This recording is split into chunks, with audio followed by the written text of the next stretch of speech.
chiami giovanotti in circa di scambiare, a volte patrioti valori a cristallo, un sogno cittadella, un vuli a stanciare, un'idea zitella di tempi e tempi fa.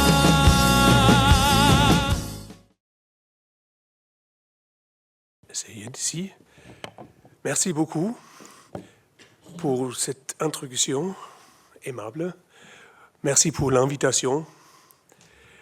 Je suis impressionné par votre élan, votre interesse, même pour les Vandales, et par l'hospitalité de l'université. Bref, je suis heureux d'être ici. L'histoire des Vandales, un peuple, une gens germanique qui est devenu célèbre qu'au Ve siècle, et précisément dans le contexte de la chute de l'Empire romain d'Occident, d'abord dans la recherche de la deuxième moitié du XXe siècle, vécue dans l'ombre. Mais au cours de 3 dernières décennies, de nombreux travaux, dont des gros livres, ont été consacrés à cette histoire fascinante, sinon pas en France. Même s'il existe des positions divergentes, par exemple sur la question de savoir à quel point les Vandales étaient romains ou voulaient l'être, il y a également une multitude de thèmes pour lesquels un état de recherche a été atteint, et la présence vandale sur l'île de Corse semble en faire partie. Cet état n'est toutefois pas dû, malheureusement pas dû, au fait que des sources existantes ne peuvent être interprétées qu'avec un seul résultat, mais plutôt au fait que les témoignages, en tout cas écrits, sont très très rares. Certes, on pourrait aussi débattre de manière controversée du silence des sources, mais le cadre dans lequel s'inscrit l'ensemble est tout de même assez indiscutable. Après la prise en possession de l'île par les Vandales, il ne s'agissait pas d'exploiter pleinement ses ressources agricoles, partiellement à l'exception du bois pour bâtir des navires, bien sûr, mais d'assurer sa fonction stratégique en Méditerranée occidentale.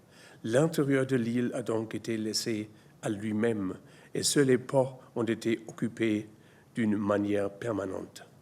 Les guerriers vandales ne devaient pas être nombreux sur l'île, car le nombre total des Vandales arrivés en Afrique était proportionnellement très faible.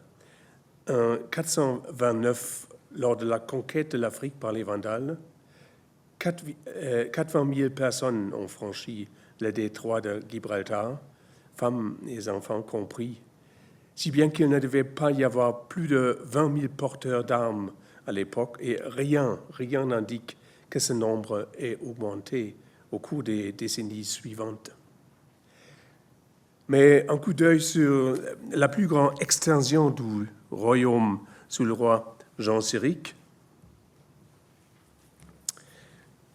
vous l'avez l'image aussi sur le handout, je crois, montre immédiatement à quel point ce nombre était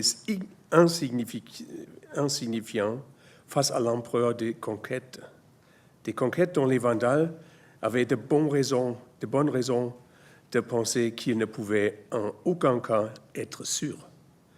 De la Sardaigne, également sous domination vandale, nous savons qu'au VIe siècle, un gouverneur d'origine gothique, mandaté par les Vandales, y régnait et contrôlait l'île avec ses troupes qu'il avait lui-même recrutées. Pour les Vandales, la Corse était plutôt moins importante que la Sardaigne et les Baléares, si bien qu'on peut considérer comme certain qu'il avait à l'époque également confié le contrôle de cette île à d'autres. Nous ne savons pas à partir de quand cela était valable. Ils utilisèrent la Corse plus tard comme lieu d'exil des évêques catholiques que l'on voulait punir ou éloigner d'Afrique. C'est Victor de Vita qui le dit clairement. Vous connaissez peut-être ces deux phrases.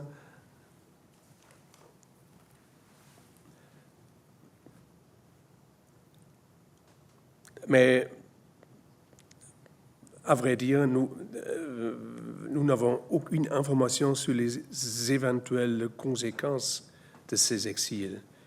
Nous ne savons même pas s'il était, comme ceux en Sardaigne, de longue durée, car Hunéric, vous avez la liste des rois sur le handout, Hunéric est mort la même année et son successeur a révoqué ces mesures, sans que nous sachions exactement lesquelles, mais il est très probable que les évêques ne sont pas restés longtemps ici. Alors, si on ne veut pas se lancer dans des spéculations hasardeuses, il faut s'en remettre au matériel archéologique pour obtenir peut-être des informations qualifiées sur la présence vandale. Il s'agit notamment, et à vrai dire exclusivement, de la céramique, dont l'interprétation donne également des résultats plus spectaculaires, voire inespérés au vu de la situation générale. Les grands domaines d'Afrique du Nord ont toujours produit pour l'exportation. En ce qui concerne Rome et l'Italie, celle-ci a été brutalement stoppée en 455, l'année de la rupture avec Rome, comme nous allons le voir. La question est donc de savoir où allaient les marchandises africaines. La répartition des amphores africaines et de la sigillée claire africaine, African Red Slip vert, à partir du milieu du 5e siècle, montre une sorte de modèle. La masse des marchandises expédiées s'est déplacée d'Ostie et d'Italie centrale vers la côte est de l'Espagne, la Sicile et la Sardaigne, et, dans une bien moindre mesure toutefois, vers la Corse et les Baléares. Dans toutes ces régions, les importations en provenance d'Afrique sont restées constantes et ont même augmenté pendant l'occupation vandale. Bien entendu, il faut toujours considérer cela par rapport au nombre des consommateurs.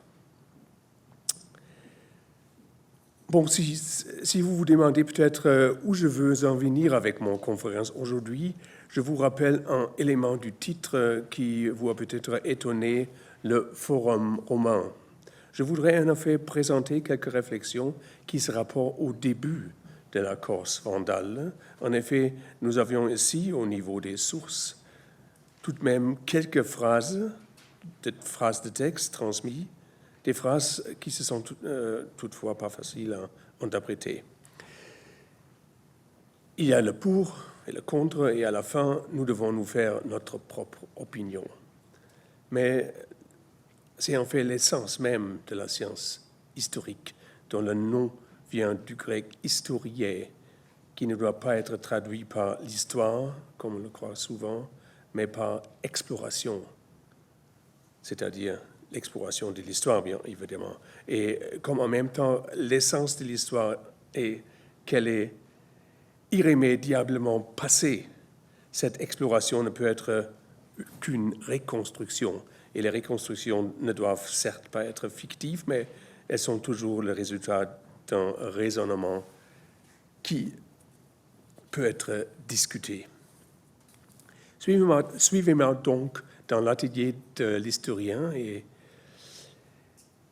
si nous en avons finalement reconstitué un petit morceau de la Corse et les Vandales, c'est un morceau que je considère comme tout à fait typique de la politique extérieure de cette époque, dont les caractéristiques sont ici concentrées comme dans une lunette. Nous commençons par l'année 455, une année décisive par l'Empire romain d'Occident. Les événements se sont précipités. 3 souverains se sont succédés.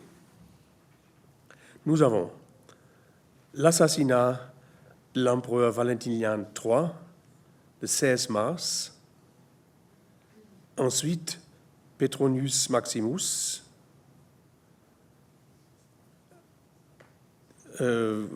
qui ne régnait que quelques mois.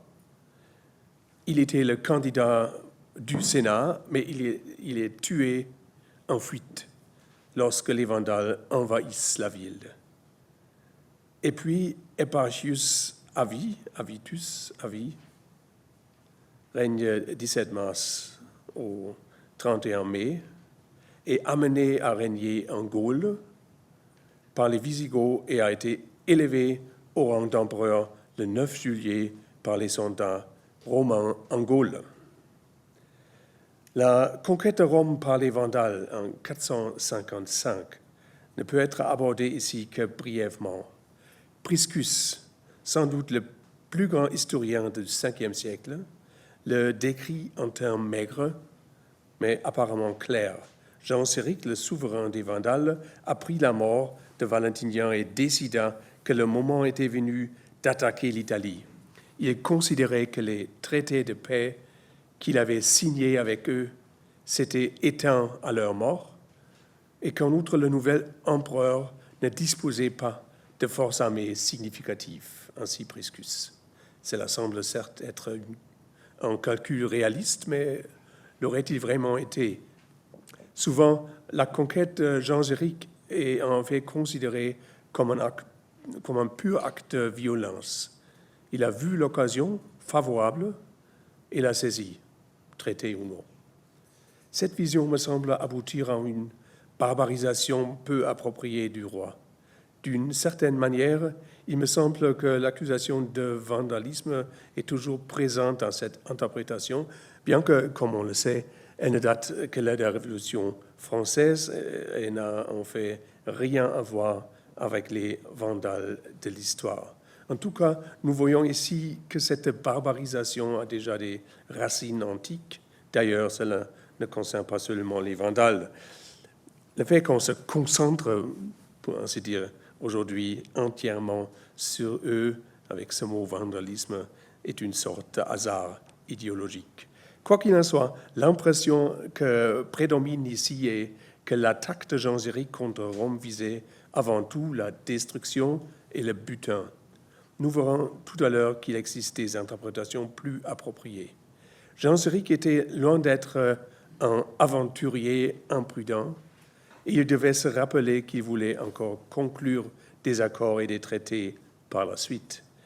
Quelle aurait été la valeur d'un accord de paix avec Constantinople, par exemple, si le Vandale avait démontré ici, par pure volonté de destruction ou de pillage, qu'il était prêt à attaquer son partenaire contractuel à la prochaine occasion qui se présentait. En effet, selon lui, Genséric n'avait plus de partenaire contractuel, mais cela ne signifiait pas qu'il n'attendait plus qu'une occasion propice de frapper un grand coup. La conception personnaliste des contrats nous est également parvenue chez d'autres souverains gentils. Toutefois, cela ne constitue pas en soi une raison suffisante pour attaquer Rome. L'impulsion décisive a probablement été l'occupation du trône impérial par Pétron Maxime, que les Visigoths n'étaient d'ailleurs pas non plus prêts à accepter dans un premier temps. C'est pourquoi le noble Gaulois Avis, le beau-père du poète Sidonius Apollinaris, s'était rendu à la cour royale Visigoth de Toulouse pour négocier les conditions auxquelles l'Empire pouvait à nouveau compter sur les alliés visigoths. Après un certain temps, il a réussi.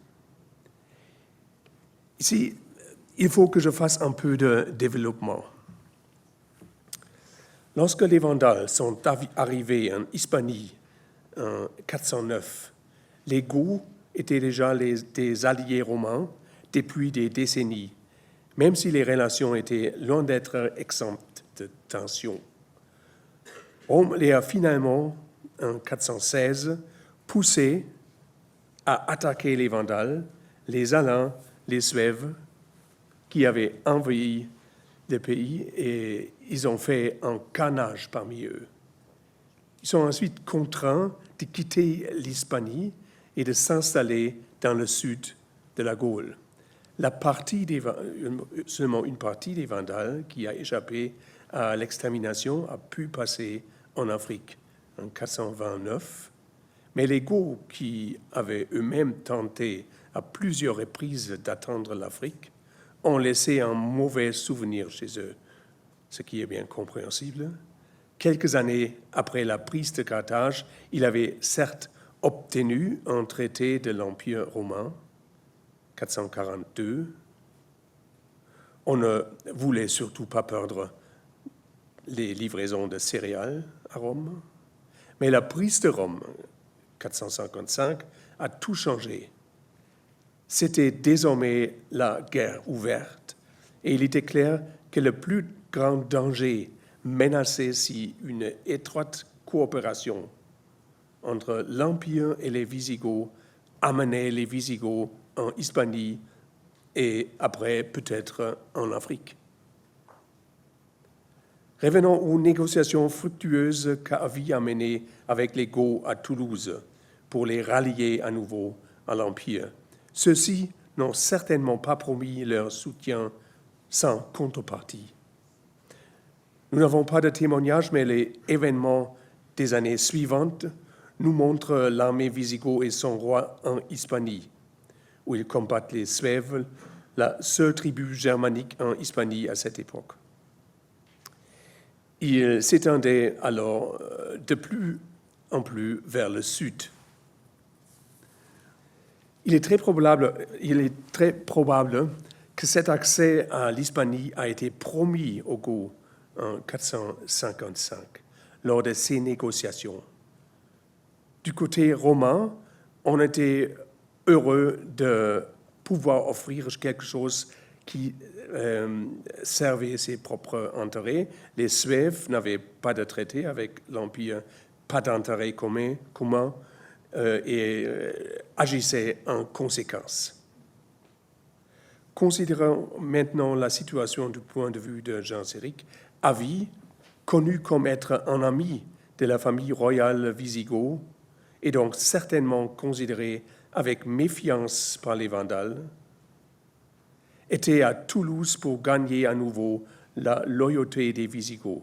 En même temps, Genséric savait à quel point Pétron Maxime était faible et vulnérable à Rome, sans troupes propres significatives.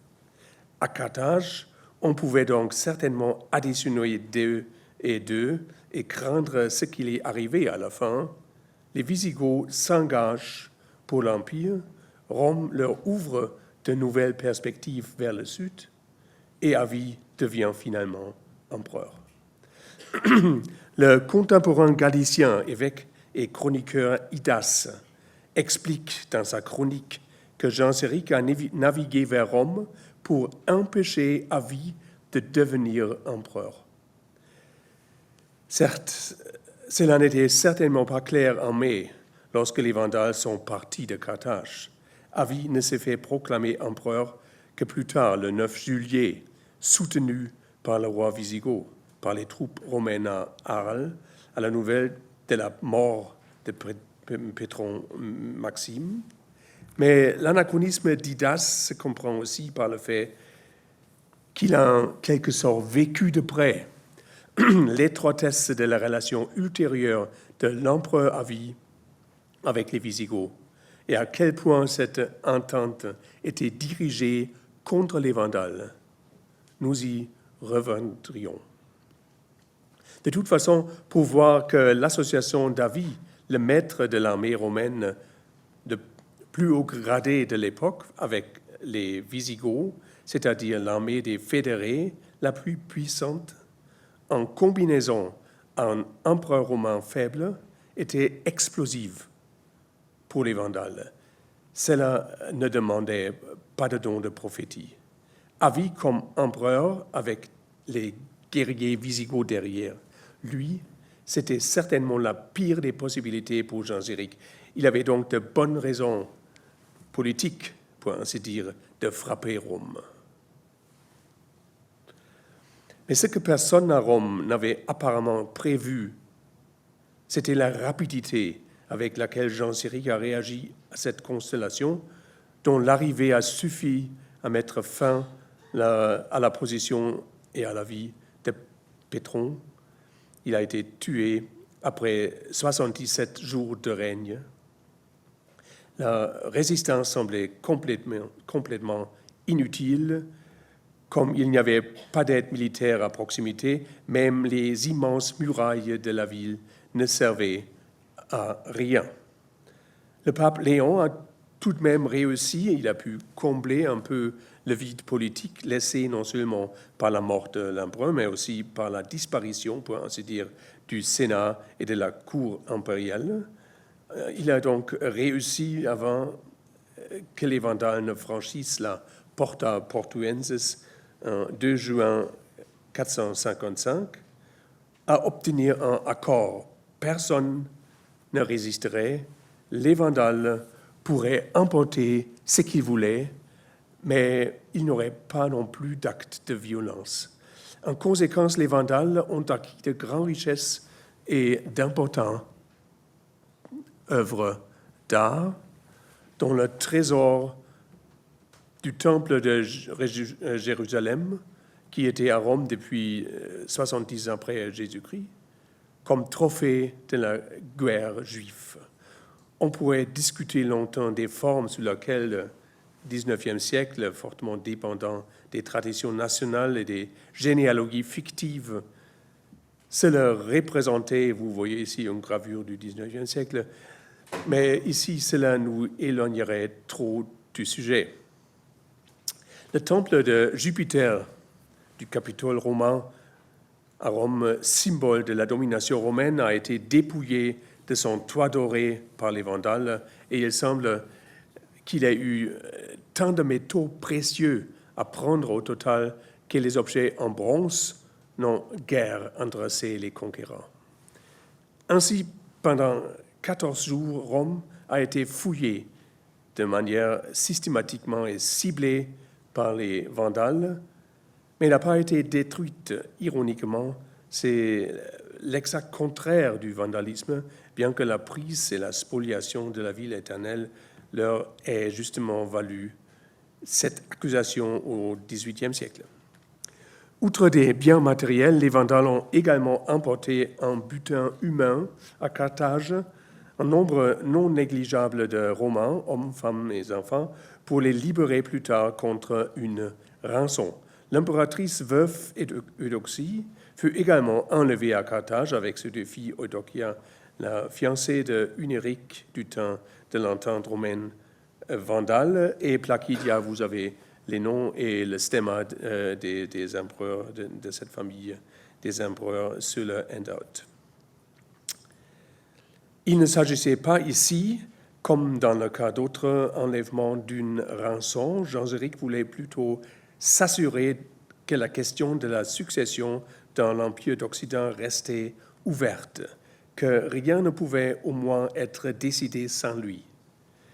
Et il est significatif qu'il n'ait pas libéré la veuve de l'empereur et sa fille cadette avant d'avoir marié l'aîné, Eudokia, à son fils Hunéric, et donné Placidia à un mari qui lui plaisait.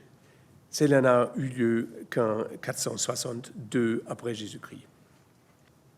La voie vers un empire romain légitimé par l'ancienne dynastie en Occident devait passer par Carthage, ou alors être barrée.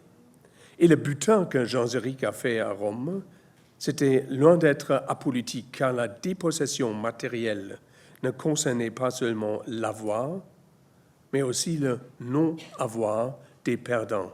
Rome ne devait pas seulement être dépouillée de tous ses bijoux, la spoliation visait en effet à couper l'Empire occidental par un pillage systématique de la possibilité d'engager et d'utiliser des soldats fédérés de la manière habituelle, et nous savons en effet que le centre de l'Empire était en faillite après.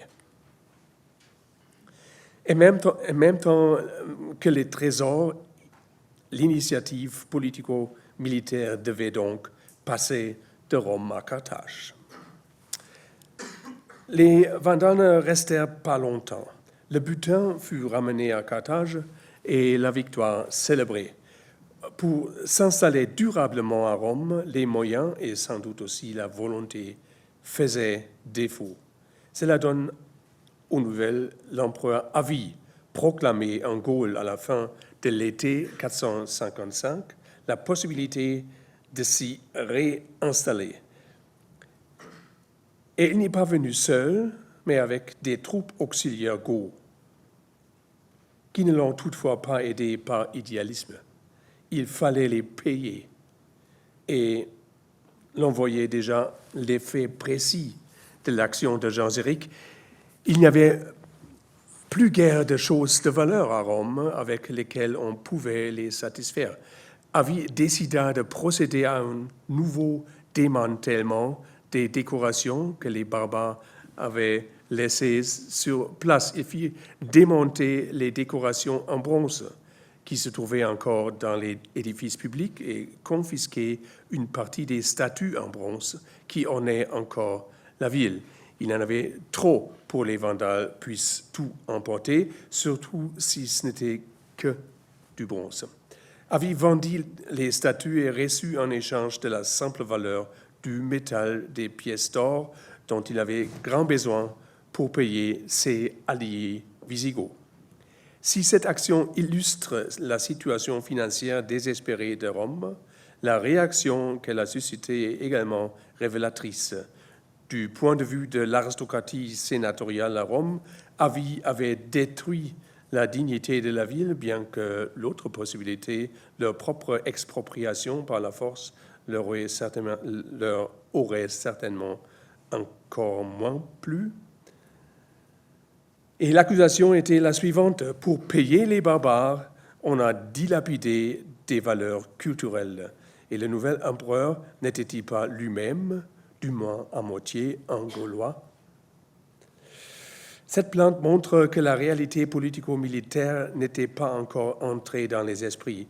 Pour l'empire d'Avi, c'était une lourde hypothèque. Mais en tout cas, l'action stabilisait d'abord la situation militaire. Le fait qu'Avi ait ramené de Gaulle ses hommes, sur lesquels il pouvait certes compter, mais qui alimentaient dans l'aristocratie romaine l'idée qu'ils s'étaient désormais soumis à un pouvoir étranger, a eu les mêmes conséquences doubles et opposées dans leurs effets. Ce dont l'empereur avait désespérément besoin pour survivre, c'était de succès politique et, mieux encore, militaire. Une partie des Goths payés retournèrent en Gaule, laissant derrière eux sa garde personnelle. Mais l'aide est venue d'ailleurs. Entre-temps, un autre militaire important d'Avi, Ricimer, devenu célèbre par la suite, avait également stabilisé son pouvoir militaire en service de Rome. Et au printemps suivant, ce dernier a effectivement pu enregistrer des succès. En effet, après leur retour, les Vandales n'avaient pas tardé à lancer des attaques malgré les demandes diplomatiques. L'empire d'Avi, qu'ils ne reconnaissaient pas comme légitime, ils voulaient avoir leur mot à dire sur la succession au trône impérial, et Avi était déjà considéré comme un ennemi parce qu'il y avait le soutien des Wisigoths. Or, s'il s'est avéré que lorsque les navires vandales s'approchaient de l'Italie, ils ne réussissaient qu'en cas d'attaque surprise, mais que lorsqu'ils se heurtaient dans des adversaires préparés, cela devenait difficile. Cela s'est manifesté au printemps 456, lorsque Ricimer a réussi à fêter un succès acclamé en Sicile contre les Vandales qui avaient débarqué. Un peu plus tard, il remporte une nouvelle victoire. Idas, le contemporain évêque de Chavès en Galice et chroniqueur, en parle, et la Corse est enfin au centre d'attention. Le message est le suivant: Histem diebus, recimeris comites circumventione, magna multitudo Vandalorum, que sede Carthagina cum sexaginta navibus ad Gallias velat Italia moverat, regi Teuderico nuntiator occisa per avitum. Mais ici, il y a un problème de traduction. Je lis celle des sources chrétiennes qui reflètent en même temps la compréhension habituelle. Ces mêmes jours, on annonce au roi Théodoric. Il s'agit, comme je l'ai dit, du roi wisigoth Théodoric II et non pas du plus célèbre roi ostrogoth, Théodoric le Grand, qui venait de naître à cette époque. Alors, ces mêmes jours, on annonce au roi Théodoric que, grâce à une ruse du comte Ricimer, un grand nombre de Vandales qui, à partir de Carthage, se dirigeaient avec 60 navires vers l'Éole ou vers l'Italie, ont été tués par avis. Mais cette traduction prête à confusion. Qui a concrètement remporté la victoire, Ricimer ou Avis? Certes, il est clair que le premier a agi sur l'ordre du second et que, selon la conception romaine, la victoire pouvait être revendiquée par l'empereur, comme c'est généralement le cas. Mais ce n'est pas pour cela qu'il y avait deux acteurs parallèles dans les rapports correspondants de nos sources. Et on peut exclure qu'Avis était concrètement sur place. La solution est une autre référence grammaticale de per avitum. Le roi Théodoric fut informé par avis qu'au cours de ces mêmes jours, à l'aide d'un encerclement par la comes Ricimer, un très grand nombre de Vandales avaient été tués. Ils étaient partis de Carthage avec 60 navires et se dirigeaient vers la Gaule ou du moins vers l'Italie. Ainsi comprise, Avis est celui qui envoie le message de victoire au roi. Historiquement, cela convient bien et cela pour deux raisons. Les Wisigoths étaient les principaux alliés d'Avis. Bien entendu, ils ne savaient pas si l'empereur allait pouvoir se maintenir en Italie face à la menace vandale, et il était sans doute son intérêt d'envoyer un signal positif, un signal qu'Avis a célébré en outre de manière très particulière, comme nous allons le voir bientôt. Et ce qui nous amène à la deuxième raison. D'ailleurs, nous verrons bientôt que le déplacement de l'expéditeur de ce message à la fin de l'entrée d'Idas, correspondant exactement à l'entrée suivante de la chronique, qui commence de manière comparable. Aucune localisation est mentionnée ici, en tout cas à proximité de la péninsule italienne, que ce soit sur la côte ou sur l'île. Mais la destination des Vandales aurait pu être la Gaule. Cela ne plaide pas en faveur de la Sicile. En effet, Idas dit dans l'entrée suivante que le combat a eu lieu sur l'île de Corse, in Corsica. Bien sûr, nous aimerions bien savoir où en Corse, mais on ne peut que spéculer comme Ricimer apparemment a prévu où les Vandales allaient débarquer. Il est possible, je dis bien possible, que le lieu était évident en raison de sa taille ou de son importance, ce qui pourrait à son tour plaider en faveur de Mariana, mais ce n'est qu'une possibilité.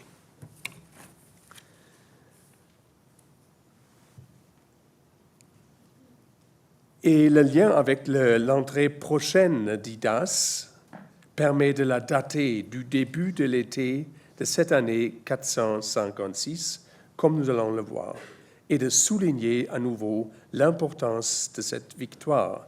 Il n'est pas seulement fait mention du nombre élevé des vaincus et des tués, mais aussi du nombre des navires vandales impliqués et de Ricimer, le commandant sur place, qui a réussi la circumventio, ce qui peut être traduit par encerclement le sens figuré de tromperie, fraude ne correspond pas au ton élogieux du message. Apparemment, le moment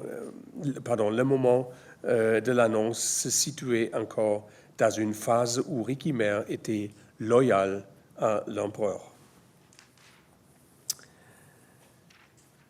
Il ne faut pas oublier que si de nombreux navires sont mentionnés, il n'y avait pas de bataille navale. Les véritables combats navals étaient de toute façon très rares à cette époque. Dans l'Antiquité classique, c'était différent. L'arme principale était alors les navires eux-mêmes, les fameuses trières, dont les éperons étaient utilisés sous la ligne de flottaison, notamment par des manœuvres habiles et compliquées des rameurs, pour couler les navires adverses ou les rendre incapables de manœuvrer. Cela supposait non seulement une forme élancée des navires hautement spécialisés, mais aussi des équipes de rameurs entraînées pendant des mois, ce qui représentait un coût énorme. Le fait que cette technique soit tombée en désuétude à la fin de l'Antiquité est également illustré par le fait que la fonction de l'éperon, rostrum, c'est le mot latin. Alors, la fonction de l'éperon ne pouvait déjà plus être expliquée correctement au VIe siècle par Isidore de Séville. Nous ne savons pas exactement qu'il en était au Ve siècle. Les Vandales devaient bien encore posséder des navires équipés de rostra. Depuis 439, ils avaient en leur possession le fameux port de guerre punique à Carthage, qui servait toutefois à l'époque à des fins commerciales. Mais on peut exclure qu'il ait utilisé ces armes dans des combats maritimes pour leur véritable objectif. Les Vandales étaient devenus des marins redoutables, mais redoutés en raison de la rapidité avec laquelle ils apparaissent, c'est-à-dire qu'ils utilisaient leurs navires avant tout pour transporter les troupes. Comme il n'est question ici et dans l'entrée suivante d'Idas que des adversaires tués, il s'agissait probablement d'une surprise des 60 navires et de leur équipage débarqués en Corse par Ricimer et ses troupes. Quelle que soit la manière dont le succès en Corse a été obtenu, sa proclamation devait en tout cas avoir pour effet de donner une nouvelle orientation à l'alliance entre Avis et ses partisans goths.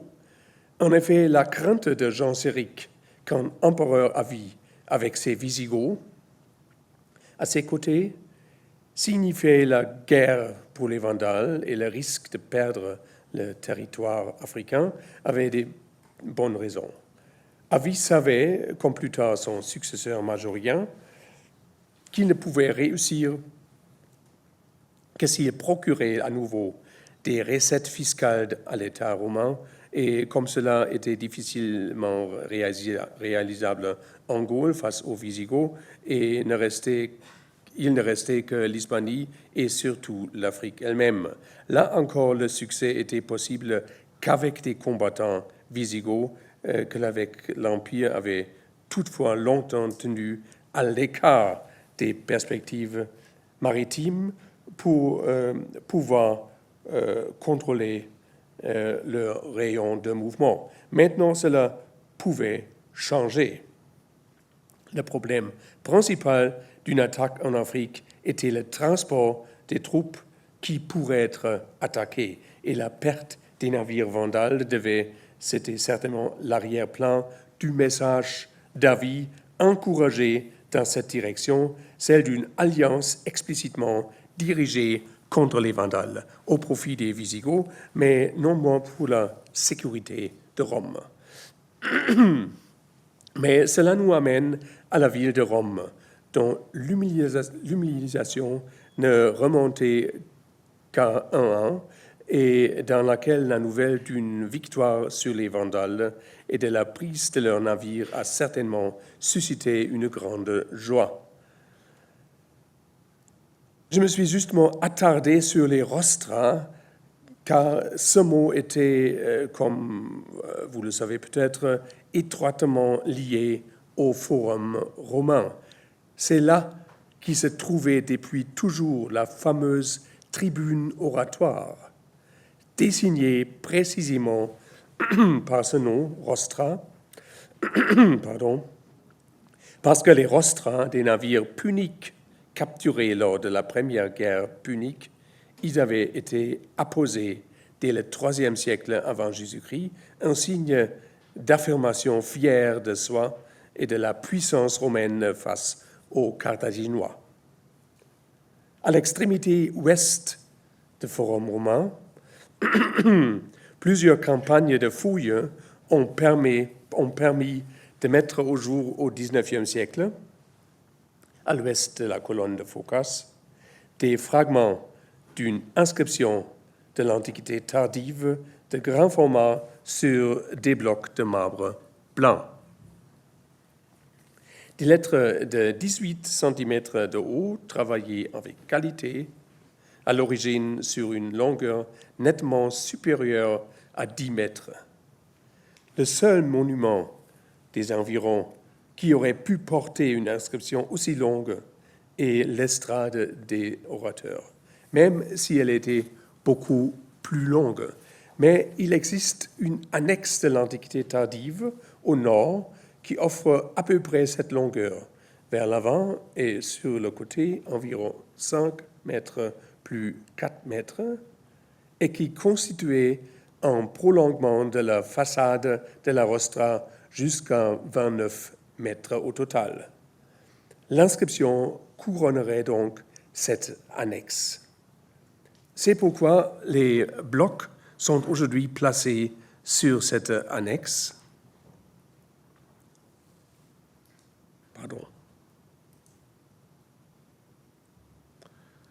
Ça se voit ici. Ou ici, vu d'en haut. Voilà les blocs de l'inscription. Et vous pouvez aussi voir qu'il s'agit d'un annexe. Les fragments de l'inscription qui nous sont parvenus indiquent que le préfet de la ville, en tant que maître d'œuvre, est mentionné, ainsi que 2 empereurs, dont l'un a subi le sort de l'effacement de son nom post-mortem. Les rasures sur la pierre concernaient son nom propre et sa participation à la titulature, la fameuse abolitio nominis, mieux mais pas tout à fait correct, connue sous le nom de damnatio memoriae, une création du XVIIe siècle. Alors, une abolitio nominis. L'autre empereur, comme nous le savons maintenant, était Marcien. Ce qui nous amène rapidement au nom de son collègue occidental, c'était Avis, dont le nom a ensuite été victime d'un rasage.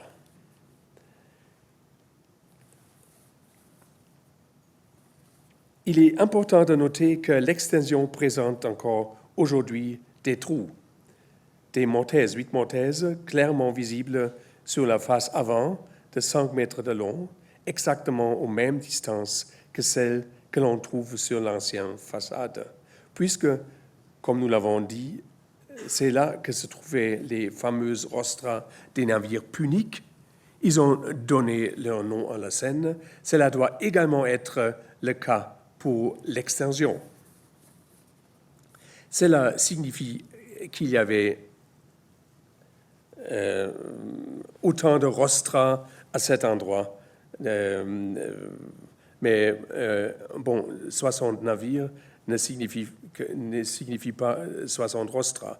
Il s'agit d'une idée véhiculée par les films modernes, mais pas pour les sources et les considérations historiques, que les flottes de la fin de l'Antiquité étaient en quelque sorte uniformément assemblées, tout ce que l'on pouvait. Il y avait donc au moins 8 navires vandales avec un rostrum, non pas 60, et elles n'étaient certainement pas à la rame, comme nous avons dit. Sur cette diapositive, vous voyez d'abord les... non, pardon.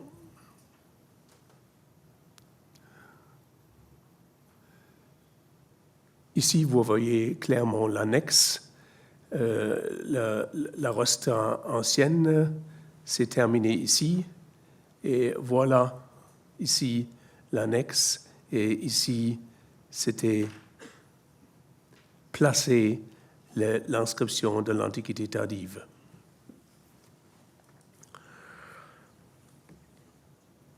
Et maintenant, vous pouvez, sur cette diapositive, voyez d'abord les lettres conservées. Les zones grises marquent les lettres effacées. Puis, entre parenthèses, l'inscription avec les compléments rendus nécessaires par l'orthographe abrégée de l'Antiquité et ce résultant de dommages accidentels ultérieurs entre crochets, ainsi qu'avec les lettres effacées sur fond gris.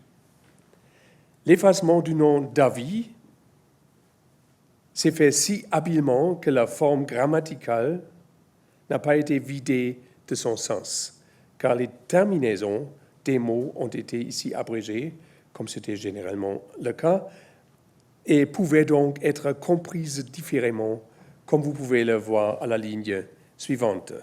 En dessus, la traduction avec les rasures, bien évidemment. En latin, Salvis Dominis Nostris, Marciano, c'est l'empereur Marcien, Eavito, Perpetuo Augustis, Vetius Junius Valentinus, Praefectus Urbi, c'est-à-dire du vivant, de nos, plus tard de notre, seigneurs impériaux, plus tard impérial, Marcien et Avide, durablement Augusti, plus tard Augustus, le préfet de la ville Vetius Junius Valentinus l'a créé, bien sûr. L'extension des rostra était d'une ampleur considérable.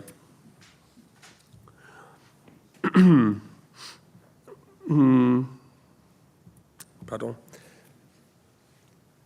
La construction initiale, vous avez vu que la construction initiale et l'annexe, ce qui a nécessité des dépenses très importantes qui demandent à leur tour des explications, notamment à une époque où les caisses étaient totalement vides et compte tenu du fait que la fonction d'estrade était sans doute obsolète depuis longtemps.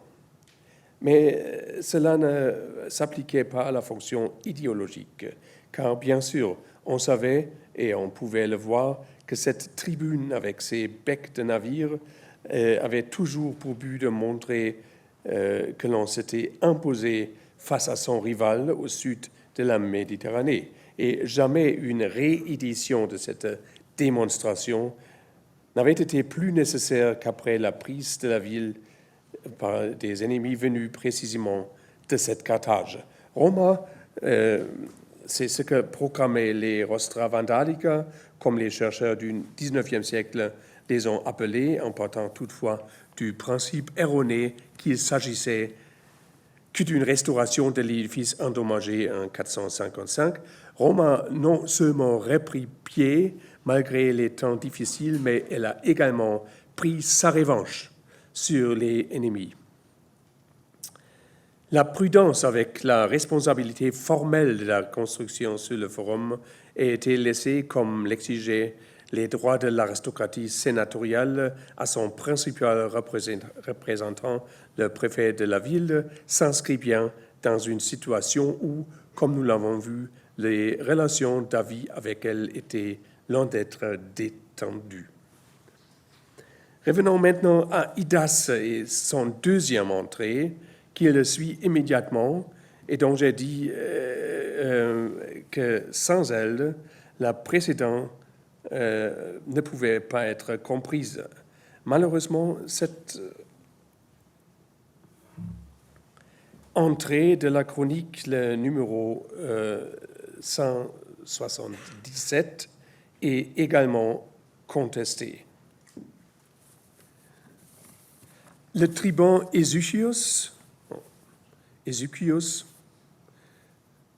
je ne sais pas comment prononcer en français, Ézéchios, envoyé en ambassade auprès de Théodoric avec des présents impériaux, arriva en Galice et lui annonça ce qu'il a été rapporté plus haut, qu'un grand nombre de Vandales avaient été tués en Corse et qu'Avis, se rendant d'Italie en Gaule, s'avançait vers Arles. Des gens de l'Est qui étaient arrivés à Séville en bateau annoncèrent qu'elle, c'est-à-dire la foule des ennemis, avait été tuée par l'armée de Marcien. On laisse à côté pour le moment la dernière phrase. Idas lui-même indique que le contenu de la nouvelle avait déjà été rapporté par lui auparavant, ce qui pose le problème de savoir pourquoi il y aurait eu une double annonce de victoire pour le roi des Goths. On a cru pouvoir éviter cette difficulté en supposant simplement une erreur d'Idas qui aurait établi une référence erronée avec it quod supra. En réalité, il s'agirait ici d'une autre victoire, d'une nouvelle victoire inconnue contre les Vandales.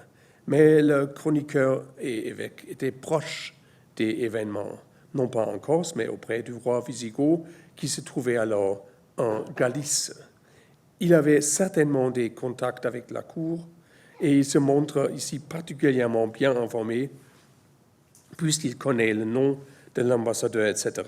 et ne rapporte certainement pas que des on-dit. Une autre thèse a tenté de démontrer qu'Idas rapporte ici deux versions différentes du même événement, d'abord dans une perspective romaine, puis dans une perspective orientale. Mais cela nécessiterait beaucoup d'hypothèses supplémentaires et, une fois de plus, on ne pourrait pas faire confiance à Idas pour percevoir les contradictions qui en résulteraient. Une interprétation radicale a été tentée par le maître de la recherche vandale française, Christian Courtois, qui a vu là une fausse déclaration délibérée, mais ne résout vraiment aucun de ces problèmes. La solution que je souhaite présenter ici remet en question ce qu'il est généralement admis, à savoir que l'empereur au nom duquel les cadeaux sont offerts au roi était à vie. En fait, ce n'est pas dit. Et cette hypothèse pose le problème mentionné d'une double notification au roi. Ézéchios n'est pas connu autrement aujourd'hui, mais il en allait certainement autrement à l'époque. Et si nous supposons que sa personne, son voyage, son message, ses cadeaux, etc., était très en vue dans l'Hispanie, nous pouvons également supposer qu'Idas et son public savaient d'où venait cet envoyé célèbre et que l'auteur a donc omis de le mentionner. Il s'agissait, à mon avis, d'un envoyé de l'empereur d'Orient, Marcien, et il était porteur d'un message extrêmement important, ce que l'on peut déjà supposer en raison de son long voyage. Un message qui n'était toutefois pas destiné au public. Ce qui a filtré et devait filtrer à l'extérieur, ce sont deux maigres informations, mais dont la combinaison a conduit, selon ma thèse, à un message important. L'information numéro 1 était la mention de la victoire de la bataille vandale. Marcien savait probablement qu'il ne disait rien de nouveau au roi, Mais il s'agissait pas non plus d'une information, mais d'une interprétation. Rome est en guerre contre les Vandales et ceux-ci ne sont pas invincibles. La deuxième information était également déjà parvenue à Théodoric. Pour nous, par contre, elle est nouvelle. Avis a eu entre-temps des gros problèmes, avait quitté Rome et s'y dirigeait vers le sud de la Gaule, d'où il espérait apparemment pouvoir s'affirmer. Que s'était-il passé? Avis avait certes mené au vu et au su de tous, et tout, comme aux Visigoths, l'avait certainement signalé à Constantinople. Jean Zéric n'a malgré tout pas réussi à neutraliser politiquement et militairement le Forum romain. Au contraire, son ancien centre, l'Estrade, et en est des signes de la victoire corse sur les nouveaux puniques.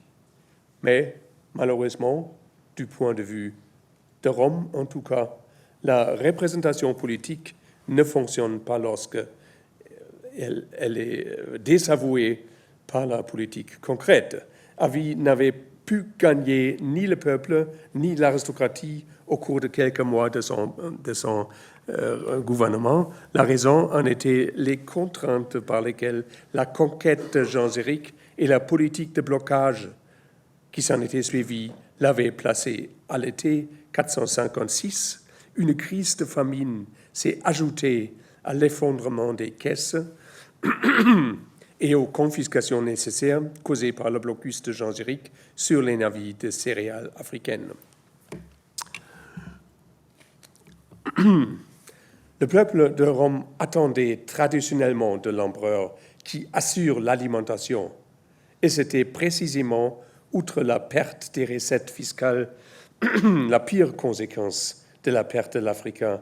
Et dans cette crise d'approvisionnement, des signes symboliques comme la rostra vandalica ne servaient presque à rien. La classe supérieure de Rome n'avait jamais accepté l'empereur. Il y perdit tout soutien et dut bientôt fuir devant les troubles. Il quitta Rome et se tourna vers la Gaule. Chronologiquement, il en résulte qu'au début de l'été, la victoire de la Corse a été célébrée par l'extension de la rostra, en présence de l'empereur, bien sûr. Nous avons d'ailleurs ici la dernière construction profane d'un empereur occidental sur le forum romain, à l'exception de mesures de réparation, bien sûr. C'est de cette époque qu'a date l'annonce de la victoire, Idas 176. Peu de temps après, Avis a dû quitter la ville. La construction est donc aussi un moment d'échec, car l'empereur n'a pas seulement dû se retirer de Rome, Ricimer profita de la faiblesse de l'empereur et conclut une alliance avec certains sénateurs et le général romain Majorien, auquel il promit la succession. Le 26 octobre 456, Avis fut confronté à Plaisance en Émilie-Romagne.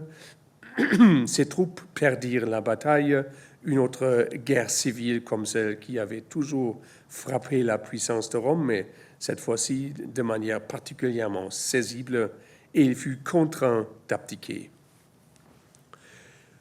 Pour en revenir à Hesychios, il est probable que lorsqu'il est arrivé en Gaule, l'ambassadeur byzantin ne savait pas encore que la tentative d'Avis de rejoindre la Gaule et ses soutiens en Gaule avait échoué.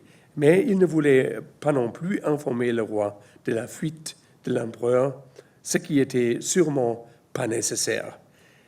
Il était en effet assez clair qu'Avis, dès qu'il avait vu le danger mortel qu'il courait, avait demandé de l'aide aux Visigoths par la voie la plus rapide.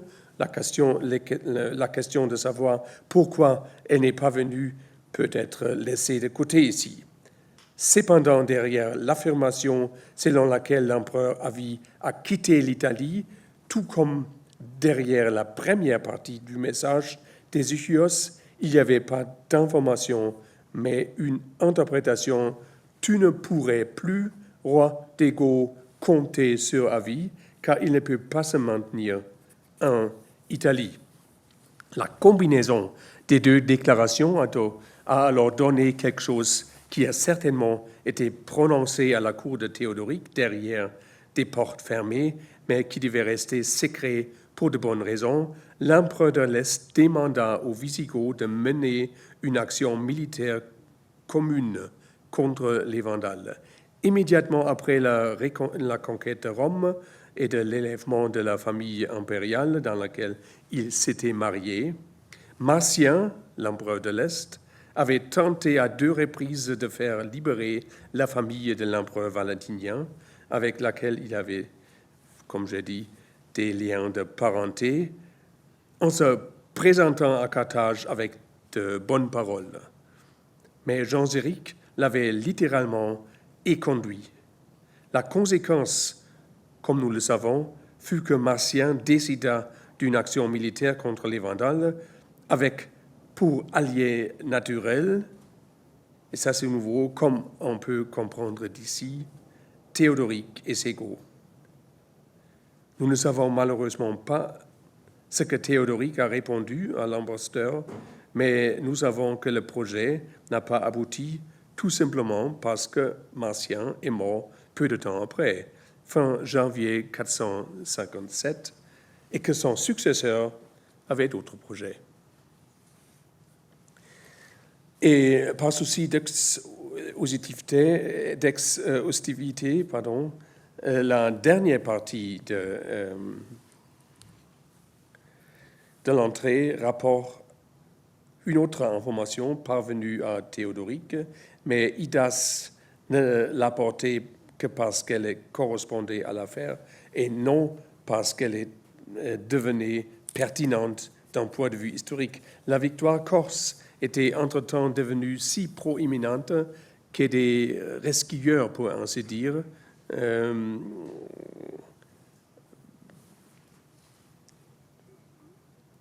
ou des prétentieux s'en sont en quelque sorte mêlés et ont fourni des fausses informations. En fin de compte, cela montre aussi la célébrité de cette bataille, sans que les informations sûres ne soient généralement disponibles. Quelles sont donc les 3 caractéristiques de la politique de ces années-là, qui se concentrent, comme je l'ai annoncé, autour de la Rostra Vandalica de la victoire en Corse 56. On peut y voir 3 stratégies différentes dans le conflit, celle de Genséric, celle de l'Empire de l'Occident et celle de Constantinople. En ce qui concerne Genséric, j'ai déjà mentionné la menace claire qu'il voyait, à mon avis, non sans raison, dans les Wisigoths et qui, à ses yeux, devenait d'autant plus forte que le lien entre Rome se resserrait. La perte des navires en Corse a dû l'alerter, tout autant que les délibérations à la cour de Théodoric. Le fait que cette perspective menaçante se soit dissipée en moins d'1 an avec la chute d'Avis n'était pas seulement un coup de chance, mais aussi la conséquence de sa politique ciblée d'affaiblissement. Car, comme nous l'avons vu, ce n'était pas simplement l'appât du gain qu'il avait poussé à piller Rome, mais le calcul parfaitement avéré qu'un empereur sans ressources n'était pas assez fort pour entreprendre des actions décisives contre les Vandales. D'un autre côté, il était clair pour Rome qu'il ne pouvait y avoir des coexistences avec le royaume vandale en Afrique tel que Genséric l'avait positionné. Genséric ne voulait certes pas reprendre l'Empire occidental, mais il voulait en décider, car seul un empire occidental n'agissant pas de manière autonome ne représentait pas de danger pour l'existence des Vandales. Maintenant que la chute d'Avis avait éliminé l'option Wisigoth, Rétrospectivement, on pourrait dire que la fin de cette possibilité a fortement raccourci la durée de vie de l'Empire occidental, mais nous sommes ici dans le domaine difficile de l'histoire contrefactuelle. Il ne restait plus qu'à tenter une dernière fois de résoudre la question vandale en mobilisant les dernières ressources romaines. Mais nous en arrivons au troisième point, le comportement de Constantinople.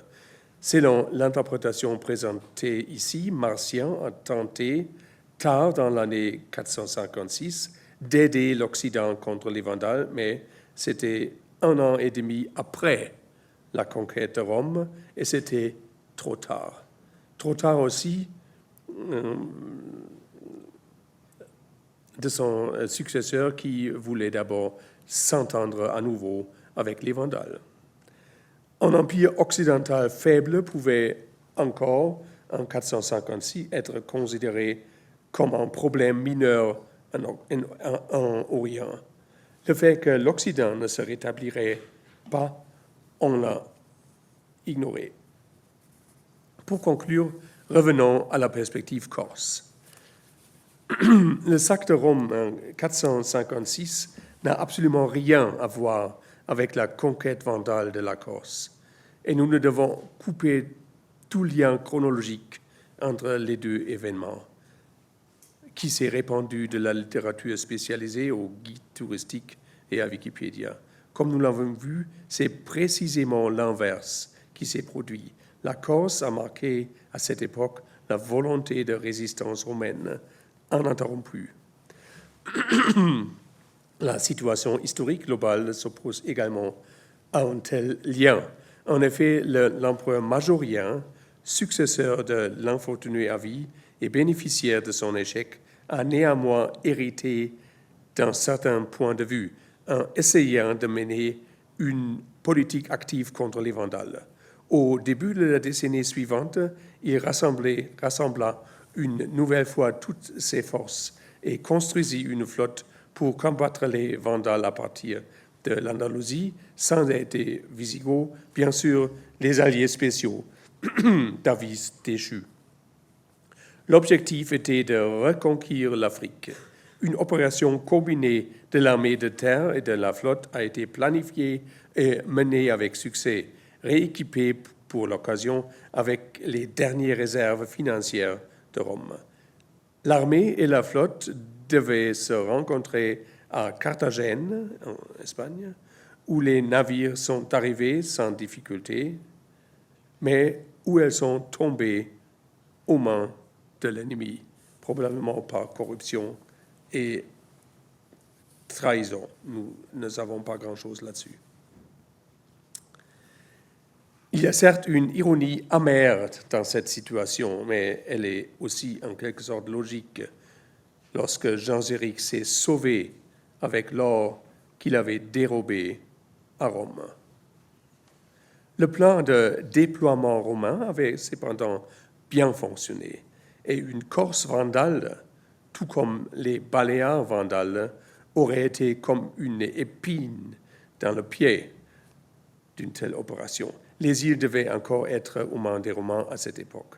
Mais cela a certainement changé rapidement après la perte honteuse et irrémédiable de la flotte romaine en 460, qui devait coûter à l'empereur la possibilité d'une politique navale et plus tard sa vie.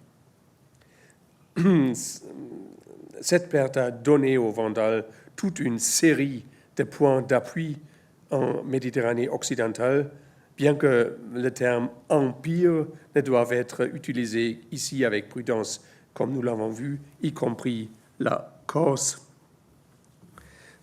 Alors attention, les grandes surfaces colorées sur de telles cartes donnent exactement l'impression dans laquelle j'ai mis en garde. Un empire maritime solidement ancré, dominant la surface et tout cela, c'est faux. Si vous demandez à la fin quelles ont été les conséquences de l'occupation de la Corse par les Vandales après leur défaite 1933, il faut dire honnêtement, pour ainsi dire, presque aucune. Une restriction, also les conséquences connaissables, une restriction est à faire dans le domaine de l'administration.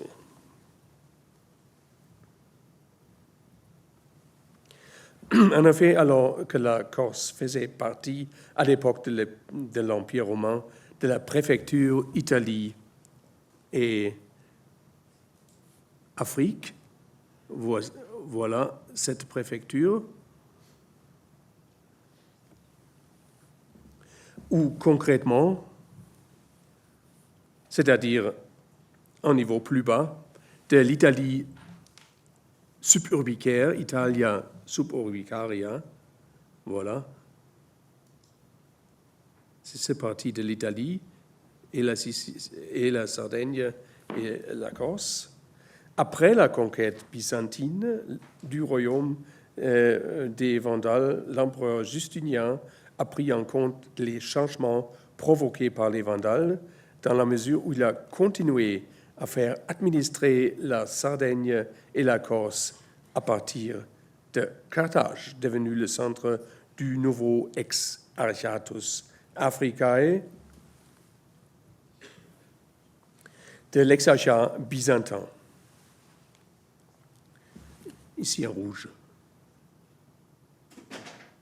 avec les Baléares et tout cet empire des Vandales. Il dura plus de 150 ans et ne prit fin qu'en 688 avec la conquête de Carthage par Hassan ibn Numan, qui marqua aussi la fin de Carthage en tant que grandeur historique. Merci pour votre attention.